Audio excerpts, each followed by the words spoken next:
Chapter 16 tonight is where we're going to be, and it's kind of what I want to talk to you about. And, you know, I love to preach on heaven. I love to preach on Revelations. I love to preach those woo-hoo messages, you know. But sometimes you got to get away from that stuff and preach the real word. And so tonight we're going to depart from that normal feel-good stuff, and we're going to talk about something I think is really important, and I think as Christians we forget it, and not only do we forget it, I think we don't want to think about it. And so I want to talk to you tonight about a subject that's dear to me really recently, but for just a second tonight, I want you to put yourself in the mind of the disciples. Pick out one. It doesn't matter. Simon Peter, Philip, Andrew, Matthew, doesn't matter. Background does not matter. Put yourself in their sights, listening to what they're about to hear.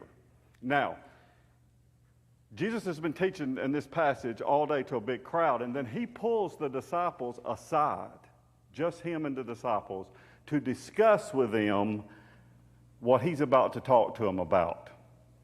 Now, realize, every one of these disciples, from the time he's been a little boy, whether he was a trained fisherman or a tax collector or everything in between, have heard about the Messiah. They have heard their whole life. I mean, every Jew had heard about what's coming. They all knew what Malachi said. They all knew what Isaiah said. And if you watch The Chosen, which you should, it's really good. Anyway, they talk about and they quote scriptures out of the Old Testament, looking forward to that day. And man, they all are expecting it. And now all of a sudden, they believe he's here in their lifetime. Common guys that are fishermen and from all walks of life. He's called a little ragtag group, and they're here and they're watching him do miracles that only the promised one could do. I mean, he's healing the sick, he's raising the dead, he's feeding 5,000, he's doing things that just absolutely blows their mind. He's healing lepers, the woman at the well, all that stuff is happening, and they're like, man, this is the guy.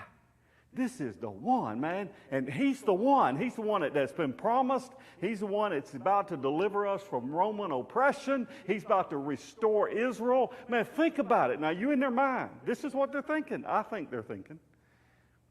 The Old Testament has said there's one coming that's greater than David. And they're like, wow. You realize during David's reign was the biggest, the most grandest time in the history of Israel. They had more territory. They had more everything during David's reign that Solomon took over and carried, you know. And that's what they're thinking. Wow, he's here. He's here. Man, and then you can just see it. You can hear it in their voices as they talk about it. I can hear them talking to each other, and I can hear them saying, wow, I'm ready. The crowds are getting bigger. We're getting ready for that big revolt where we're going to dethrone Rome. And into that thought, into that setting, Jesus says these words. Here's what he says. If anyone desires to come after me, let him deny himself and take up his cross. He says that to the disciples. And I imagine the disciple says, what did he say? Did he say, take up a sword? I'm ready. I got my sword. It's sharp. I'm ready. What did he say? He said, take up what? Take up the cross? What do you mean? What's he talking about? That don't fit in our plans. That doesn't work. I mean, how many times in your life has it been that way when you've got it all figured out and all of a sudden God speaks words that does not fit?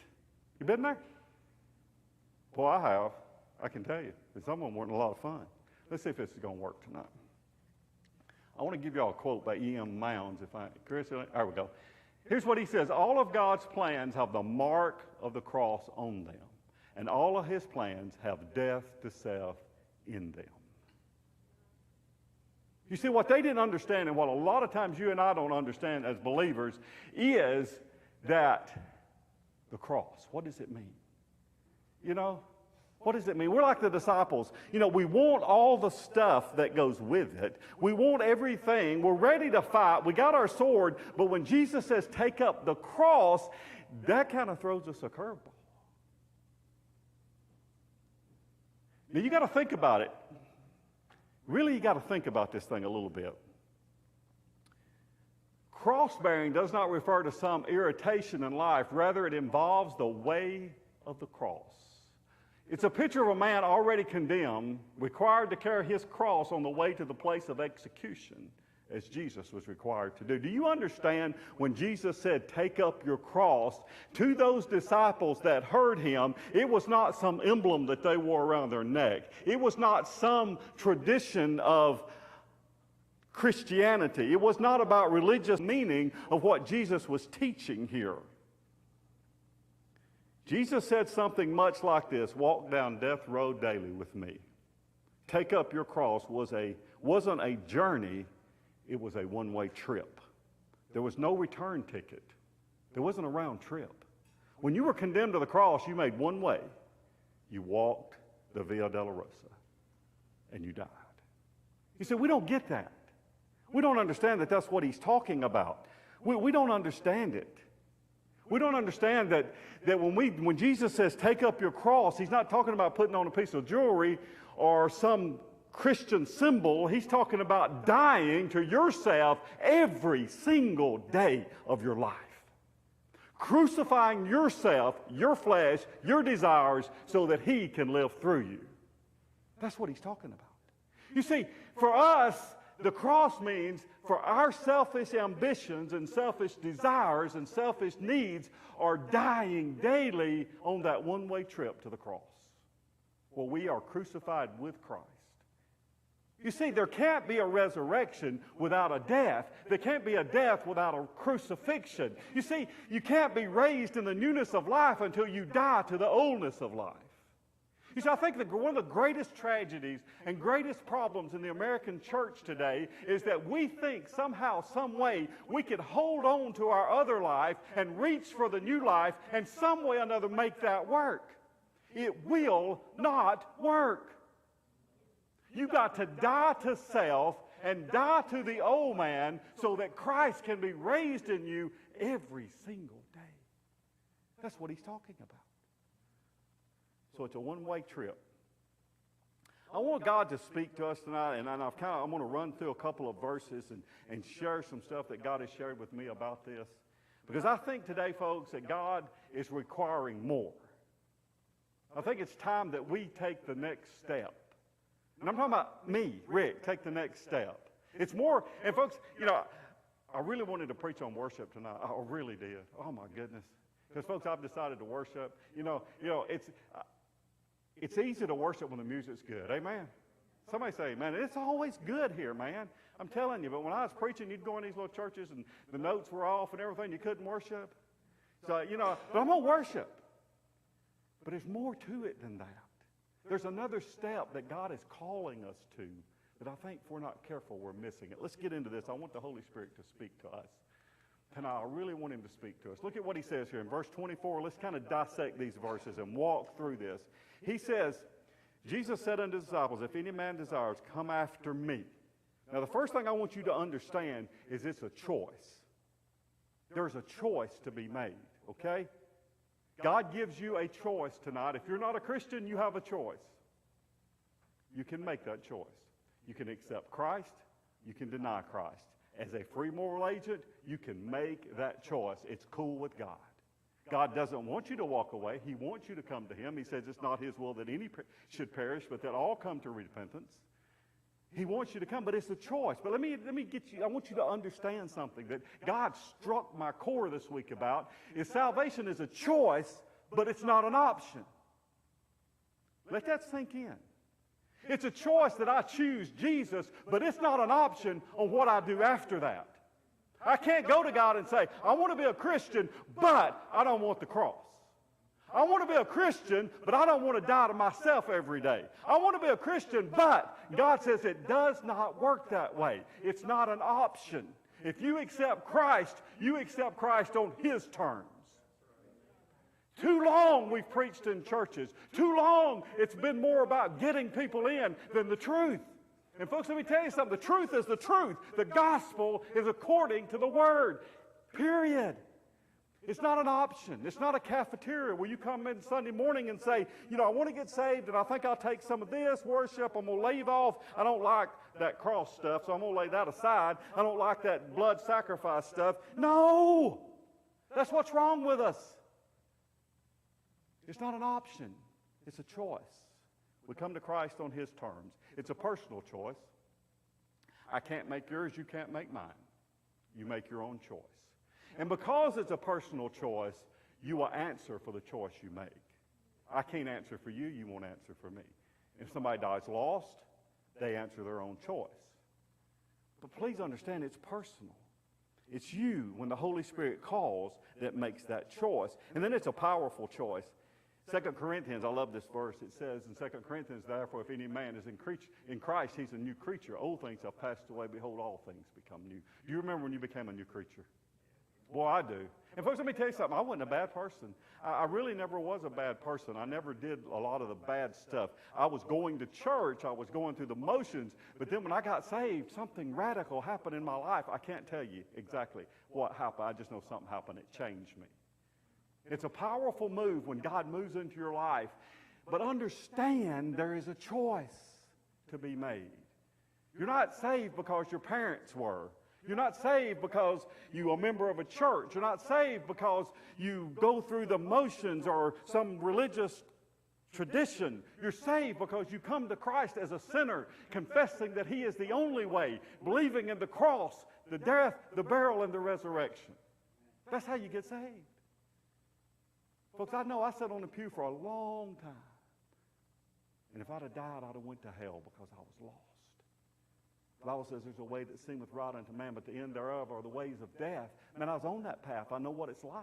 There's a false sense of security when I would lay at bed at night awake, wondering, convicted, not at peace, but didn't know why. Honestly, folks, I'll be honest with you. I did not know why until that day, that special day, when the Holy Spirit spoke to my heart and said, religion will not save you. Only a relationship will.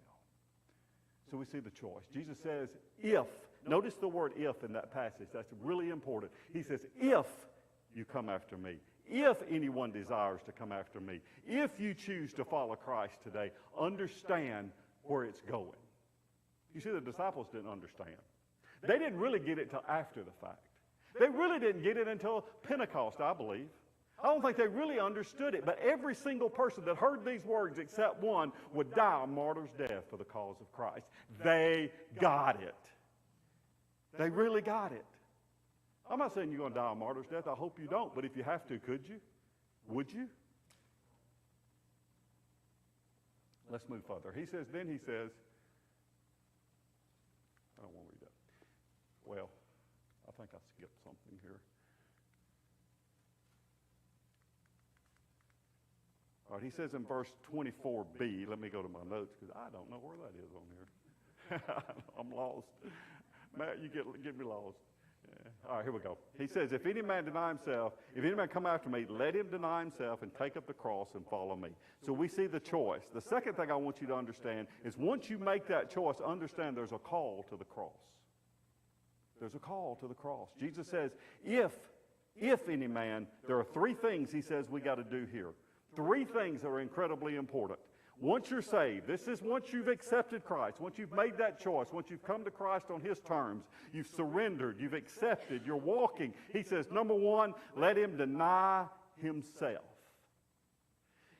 It wasn't bad enough that the disciples were getting in their mind that Jesus would have to suffer rejection down the cross. Now they're understanding that it's a call to each one of them. They don't know to what extent Christ is calling them. They just know He's saying words that doesn't make sense. He's saying deny self. Now you got to understand, folks, as a human person, as a human being, denying self goes against the grain of who I am. You can say amen or you can sit there and look holy, but it's true. We don't want to deny ourselves anything. We live in a world and an age and a country of excess. Why do you think we're all dieting? It's because we eat too much. Why do you think we're all going to therapy? Because we think too much. It's all in excess. So when Jesus says, you got to deny yourself, we don't particularly care for that. We really don't like that. Do we really like that He says, I got to deny myself? Really? You think about it. What do we do? How do we deny ourselves? Is He talking about physically, spiritually? What is He talking about? I thought about that. I really pondered that over. And I really began to think about what Jesus was teaching us about denying ourselves. I'm going to get this thing on track here, y'all. I'm going to get it there. It's going to take a minute, but I'm going to get it there. So, what does it mean to deny self? Well, Paul understood this, folks. Paul, of everybody in the New Testament, other than those 12 men that heard these words verbally, got it. Because Paul says in Philippians 1, he said, for me to live is Christ, but for me to die is gain. Paul understood that every day here was the day he couldn't be with Jesus. He understood that denying self, what did he say? He said, well, whatever state I am, therewith to be content. He said, whether I abound or I'm in need, what am I going to do? I'm going to be content. Man, do we get that? Man, if I have to do without my boiled egg in the morning, I'm going to freak out. I mean, really, if I don't get my apple at 10 o'clock, they're going to be hell to pay. I mean, really. Do we understand what he says when Paul says it doesn't matter whatever state you're in, learn there to be content and happy. If you have it, be happy. If you don't have it, be happy. Understand it all abides in Jesus. It's all in him. That's where true happiness comes. Jesus is teaching his people that we got to love him more than we love the things of the world. Let that sink in a minute. What did Jesus say? You remember over in Mark chapter 12 when they came to Jesus, was trying to trap him about the law? I love it when they did that because Jesus was so wonderful that he knew how to handle it. And they said, what's the greatest? He said, what's the greatest commandment? Jesus says, hear this. You shall love the Lord your God with all your heart, with all your soul, with all your mind, and all your strength. I don't know how to do that. I'm trying to learn. But you've got to love God more than you love yourself to deny self. You say, yeah, we can. But really think about that. Before you sign up, think. Do we really love God more than we love what we want? I want what I want, when I want it. Amen? I mean, I'm not a very patient person. You can ask Lori. I mean, and really in the spiritual realm, it's even worse because I'm like, God can do anything, anytime, anywhere. I believe that. I believe it says all things are possible with God. Amen? So why don't he do it now? Because that's the way I think. And God says, no, you wait. I'm teaching you. I'm like, I don't want to learn. Just do it now. But he doesn't. He's teaching us to learn to deny self, love him. Loving God is the single and most important thing that we do in our life is to love God. Love God more than we love anything else. Everybody knew what Jesus meant when he said, go to the cross, because the purpose of the cross. Jesus made denying self equal with taking up the cross. So the first thing is deny self. The second thing he says, take up the cross. He made them equal. He made it equal. Now, and we'll get to that in a minute. I won't get to it. The two express the same idea. The cross wasn't a self-promotion or a self-affirmation. The person carrying the cross knew they couldn't save themselves. Again, Paul understood this. Paul understood this greater than anybody else because he said in Galatians 2, I have been crucified with Christ, and it is no longer that I live, but Christ liveth in me. And now the life which I live in the flesh, I live by faith in the Son of God who loved me and gave himself for me. You see, he understood to be crucified with Christ. Paul got it in a way that we don't anymore. He learned how to be a base or to be abound and be happy. He learned to crucify himself. He learned to die was to be with Christ. He lived every day of his life that way. That's denying self. That's taking up the cross. And that's following. Sometimes we have trouble with that following part. Because sometimes he goes where, be honest with you, I don't want to go. I'll be honest with you. I mean, really, be honest, folks. I mean, it ain't all rainbows and wonderful little things. Sometimes he sends us into some dark places. Sometimes, I love the illustration Matt talks about following somebody. I can follow you pretty good, except Dustin in the truck, and I can't ever keep up with him. But, or Lori in the car, good gracious alive. Don't follow Lori. I'm like, call me when you get there. I'll be there in about 45 minutes. But, you follow somebody, you're going to go where they go. But sometimes God takes a turn. You know, I can see this, you know, this is my spiritual mind. I'm headed somewhere. I got a plan. I know where I'm going. Man, it looks good. And then all of a sudden God goes, whoop. And I'm like, whoa, God, we supposed to be going this way. God, remember this church over here, God, you called me over. Nope, we're going this way now. And this don't look so good. This is kind of dark. And, you know, I'm like, I got to follow. Well, if I have denied myself and I've taken up my cross, doesn't matter where we go. Doesn't matter. It don't matter. I don't care. It doesn't matter. We'll go anywhere you want to go, God. We'll go anywhere. It doesn't matter. As long as I have denied myself and I've taken up my cross, the following is easy. But see, the problem is, here's the problem, folks. If we don't do that right, if we don't deny self and we don't take up the cross, then we won't ever follow. And the problem is, you say, well, okay, that's all right. No, you never know the fullness of being a Christian. You never know the fullness of it. You know, you can live out there on the edges and be just hanging off the edge and never knowing what it is to really, really experience God. Folks, I'm going to tell you, I don't want any more of that. I'm sick of just going through the motions and going to church. I ain't about that no more. If I got to do that, I'd just soon go on to heaven. Amen?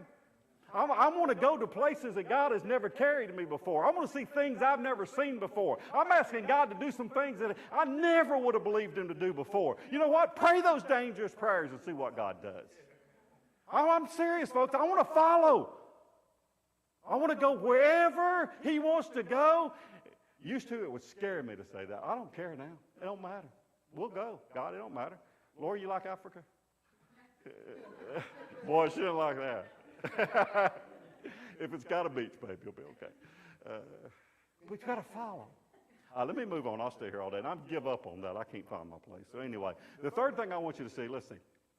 Maybe we can find this first. I got the light on now. Well, anyway. The third thing I want you to see is the radical concept. Now, this thing right here, folks, he's already told them they're going to have to deny themselves. They're going to have to die on the cross. They're going to have to sacrifice themselves daily. And then he says these words to them. For whoever desires to save his life will lose it. But whoever loses his life for my sake and the gospel shall find it. And can you see those disciples going, what did he just say? We are the leaders. We're going to be the 12. We're going to be the ones that are heading this thing up. Man, when it all comes down, we're going to be on the forefront. And Jesus has said, no, you're not. It don't work that way. This is a radical new concept that the disciples or even us have never heard of. A concept where the king becomes the servant and the last becomes the first. Wow. But let me tell you something, folks. This doesn't work until you deny yourself and take up your cross. You can't become last as long as you're serving self. You can't be the servant until you give yourself up. You see, Jesus is building a bridge, and the first step is to deny self. Second step is take the cross. The third thing is understand you're not going to be the one important. You know, when you understand this, you get it. You know who's important in this equation? Jesus is the one that's important in this equation. Not Rick, not Matt, not the singers, not K. Drew. Jesus is the one.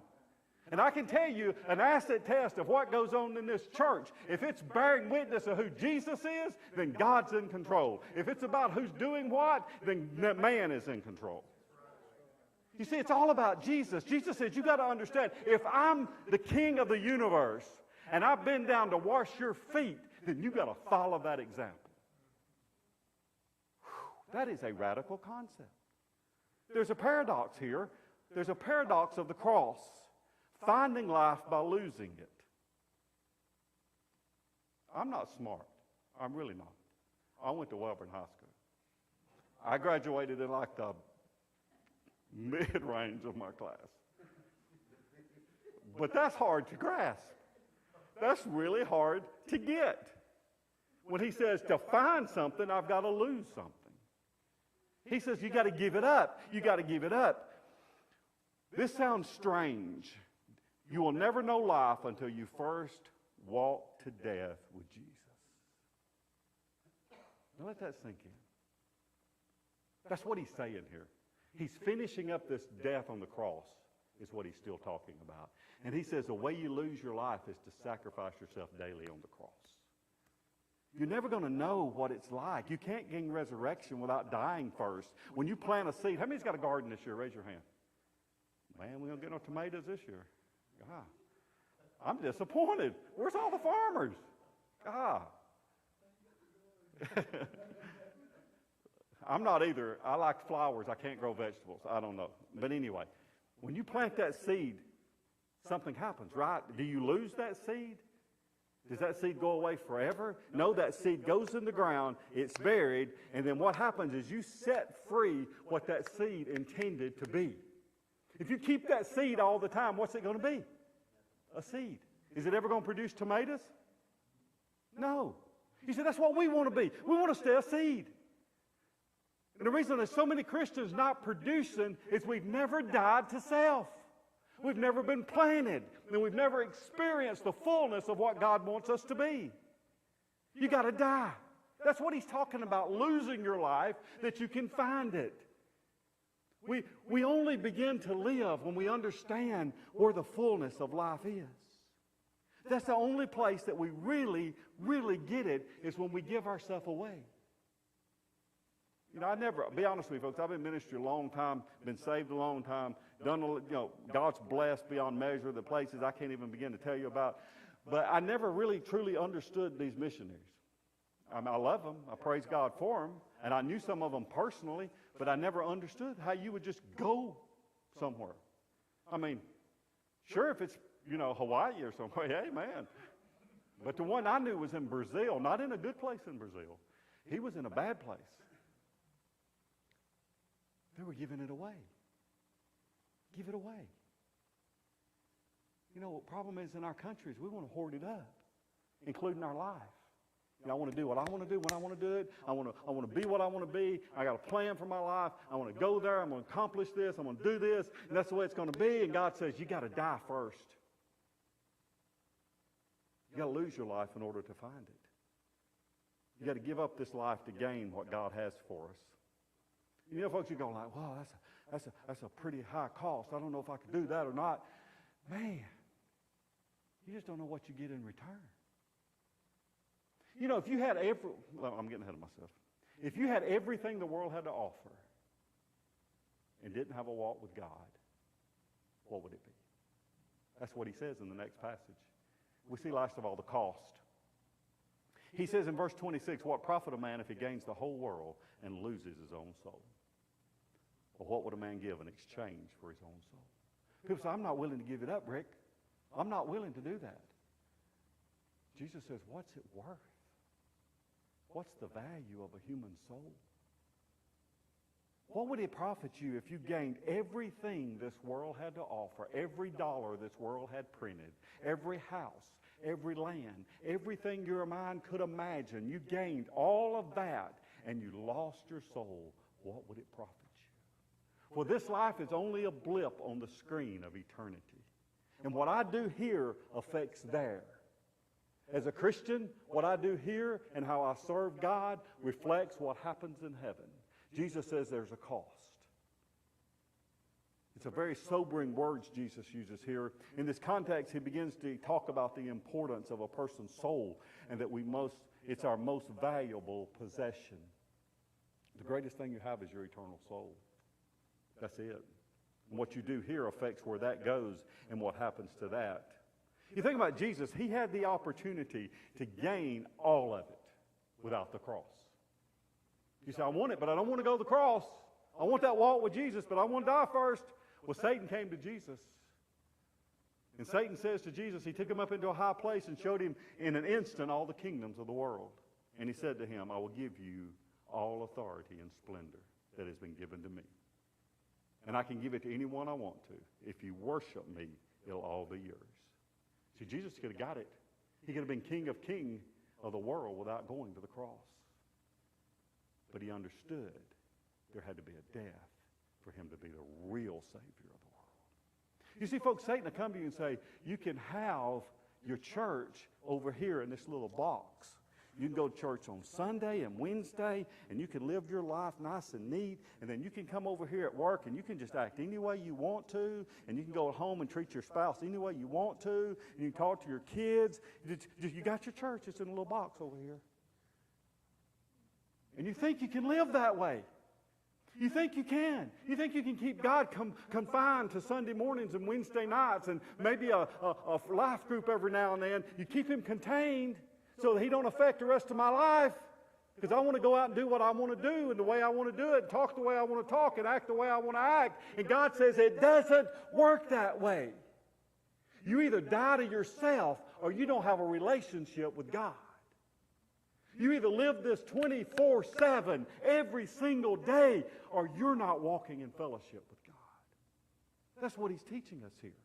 You see, the context of this almost makes us feel like that if you're not doing this, you're not saved. Does it not? I mean, think about that, folks. Jesus he's talking about denying self, following him, going to the cross. He's talking about dying so that you can live, losing yourself so you can find it. And then in all of that, please understand contextual studies. You've got to keep stuff in context or you get messed up. In that same context, he says these words, what would it profit a man if he gained the whole world and lost his own soul? He said, if you don't do these, you don't have this. So I think we need to really check up. That's what he's saying. He's saying that if you're not willing to do it his way, then I don't think there's any relationship at all. You either got to do it God's way or no way. There's not another other way. I find it very interesting in this context that Jesus uses these words. I think what he's doing, he is stressing the importance of the whole idea of taking up the cross. That we can't have a relationship with God outside of Jesus, and we can't have a relationship with Jesus outside the cross. Let that sink in. You cannot have a relationship with God outside of Jesus, period. I don't care what anybody's ever told you. Jesus says, I am the way, period. And you can't have a relationship with Jesus outside going to the cross. I think that's what he's teaching. Let me give you this. In their book, Invitation to a Journey, Robert Mulholland and Ruth Haley Barton describes the reality of what it means to take up the cross in our daily life. This was so good, I just wanted to read it to you real quick. He says, sometimes we suffer the illusion that our incompleteness, our brokenness, our deadness is something like a sweater that we can easily unbutton and slip off. It's not that easy. Our brokenness is us. Like Pogo said, we have met the enemy and he is us. This is what Jesus indicates when he speaks about losing ourselves. Pause right there. Quotation. We are worse than we think we are, okay? The part of which was not yet been formed in the image of Christ is not simply in you, it is the essential part of who you are. This is what Jesus is pointing out when he calls us to take up the cross. Our cross is not a cantankerous person that we have to deal with day by day. Our cross is not an employer that we can't get along with. Our cross is not a neighbor or a work colleague that cuts across the grain of every single time of our relationship. Nor is our cross the difficulties and the infirmities that flow out of life, bringing us that brings us to beyond our control. Our cross, now get this, our cross is the point of our unlikeness of the image of Christ, where we must die to self in order to be raised by God in the wholeness of life in the image of Christ, right here at that point. So, I've heard people say, well, that person at work is my cross. My illness is my cross. No, it's not. It's not. Your cross is to where you get on and you crucify that part of you that is unlike Christ. That part of you that is still the human fleshly nature, so that Christ can live in every part of you. You got to give it all away. You can't hold any back. We like to segment our lives. We like to segment ourselves. We like to say, God, you can have. Boy, one lesson I've learned since February is you got to trust God with all of it. I mean, God has forced me into a corner, pushed my head against the wall and said, you trust me with all of it or don't trust me with any of it. We got to do that, folks, and that's what he's talking about. We got to be willing to sacrifice it all. What if Jesus had said, I'll take the scourging but not the cross? What if Jesus said, I'll be spit upon but they're not going to kill me? What if Jesus said, they can go this far, but we're stopping it there? You know what had happened? We'd all be in hell tonight because it took the death on the cross in order for the resurrection to happen. Do you get that? If he had not died, he couldn't have rose. We wouldn't have any hope. And the same's true in your life. If there's not a death, there can't be a resurrection. Take up the cross. Jesus says to his disciples, he speaks these words loud and clear. If any man, any person, anyone desires to come after me, let him deny himself and take up his cross. Your cross waits. It's time to deny yourself. Folks, we don't even know yet what God's going to do. I mean, I'm telling you, folks, I am telling y'all. Y'all think I'm crazy, but God is working in ways that we don't even have an idea of yet. I mean, I know it. I just want to be ready. I want it to happen to me sitting over there going, oh, I missed that one. I'm going to be on the bus when it happens. So God is saying to us tonight, deny yourself. Take up your cross. Let's pray. Father, thank you so much for this night, God. Thank you for your love and your mercy and your grace and your goodness. And God, tonight as we talk about the cross, it's not a popular subject, God. It's not something that we get excited about, God. When we talk about denying ourselves and dying daily to ourselves and, God, losing our life so we can find it, Lord. When we start talking about, God, what is our soul worth to us, God? Is it worth more than the things of this world? It's not popular, God. It don't feel good to the flesh. But, God, to get to where you want us to be, God, we got to do this. And God, I think about that in the Garden of Gethsemane when you prayed. And God, as you knelt down before your Father and you said, God, if there's any way, let this cup pass from me. But not my will, but yours. You're God. You knew there wasn't another way. But your flesh knew what lay ahead. And it pushed back. Our flesh does the same, God. And help us when we get to those crisis moments, God, when the cross is ahead of us, help us to say, not my will, God, but yours. Let me get on the cross daily and sacrifice myself. Not so that I get glory, but so that you can live in me and the Father can receive all the glory. Thank you, God. Thank you for your word. Thank you, God, the day you spoke these blessed words, God, that we still have them today and they still speak to us. Thank you so much, God, for all you do. Thank you for this church, for Pastor Matt, all that you're doing, God. It's so exciting to see you working. God, I pray for the men of this church, God, as I see them getting excited. God, I just want to see you do more. Help us to give you more of all of us, that we can see greater things, God. We love you tonight, and we thank you so much. In Jesus' name.